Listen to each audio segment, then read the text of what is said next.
Today, we're making something absolutely irresistible. Peanut butter swirl brownies. If you love the classic combination of chocolate and peanut butter, you are going to be obsessed with these. They are fudgy. They are a reach. And that beautiful swirl on top makes them look as good as they taste. This recipe is super straightforward. First up, let's talk about what you'll need. For the brownie batter, you'll want unsalted butter, granulated sugar, large eggs, vanilla extract, all-purpose flour, unsweetened cocoa powder, and a little bit of salt. For that gorgeous peanut butter swirl, you'll need creamy peanut butter, more powdered sugar, a touch of melted butter, and a splash of vanilla. The key here is using good quality cocoa powder for a deep chocolate flavor and a creamy peanut butter that's easy to swirl. I recommend avoiding the natural kinds where the oil separates, as they can be a bit tricky to work with for the swirl. Alright, let's get baking. First step, preheat your oven to 350 degrees Fahrenheit, or 175 Celsius. Then, grab an 8 by 8 inch baking pan, grease it, and line it with parchment paper, leaving a little overhang on the sides. This is my secret weapon for getting the brownies out of the pan cleanly later on. Now, let's make the brownie batter. In a large, microwave-safe bowl, melt your unsalted butter. Once it's melted, whisk in the granulated sugar until it's fully combined. It might look a little grainy, and that's perfectly fine. Next, we're going to add our eggs and vanilla extract. Crack your eggs into the butter and sugar mixture one at a time, whisking well after each addition. You want to mix until the batter is glossy and smooth. This step is super important for getting that classic crackly top on your brownies. After the eggs are incorporated, stir in your vanilla extract.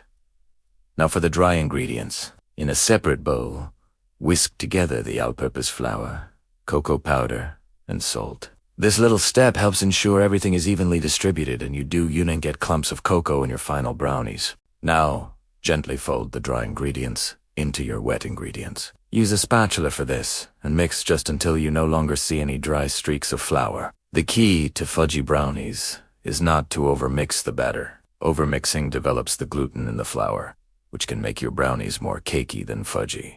And we are definitely on Team Fudgy today. Once the batter is just combined, make sure to get it into all the corners.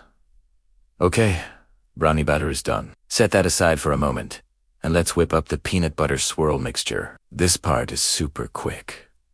In a medium bowl, combine your creamy peanut butter, powdered sugar, melted butter, and vanilla extract. Stir everything together until it's smooth and creamy. If your peanut butter is a little stiff, you can pop the mixture in the microwave for about 10 to 15 seconds to make it a bit more fluid and easier to swirl. You want it to be a dollop in consistency, not a solid lump. Now for the fun part, creating that beautiful swirl. Drop spoonfuls of the peanut butter mixture all over the top of the brownie batter in the pan. You don't need to be too precise here.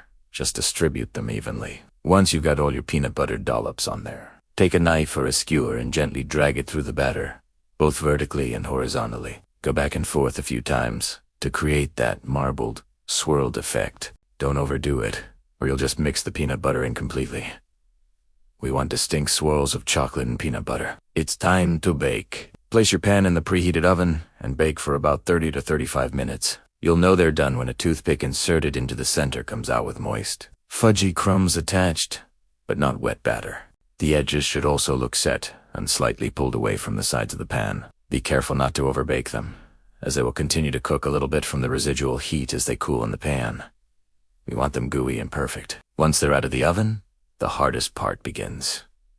Waiting for them to cool. You need to let the brownies cool completely in the pan on a wire rack. I know it's tempting to cut into them while they're warm and gooey, but letting them cool will allow them to set up properly. This ensures you get clean, perfect squares when you cut them. If you rush this step, you'll end up with a delicious, but very messy, pile of chocolate and peanut butter. Patience is a virtue, especially in baking. After they have cooled completely, which usually takes at least a couple of hours, you can lift the brownies out of the pan using the parchment paper overhangs. Place them on a cutting board. For extra clean cuts, I like to use a large, sharp knife and wipe it clean with a damp paper towel between each slice. Cut them into squares. You can do 9 large ones or 16 smaller ones.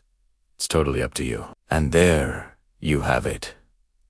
Perfect, fudgy, decadent, peanut butter swirl brownies. Look at that gorgeous swirl and that rich, chocolatey interior. They are the ultimate treat for any occasion, or just for a regular Tuesday when you need a little pick-me-up. Store any leftovers in an airtight container at room temperature for up to 3 or 4 days. But honestly, I doubt they'll last that long. They're just too good to resist. Thank you so much for baking with me today. I hope you give this recipe a try and love these brownies as much as I do. If you make them, be sure to tag me on social media so I can see your beautiful creations. Don't forget to like this video and subscribe to the channel for more delicious recipes every week. Happy baking, and I'll see you in the next video.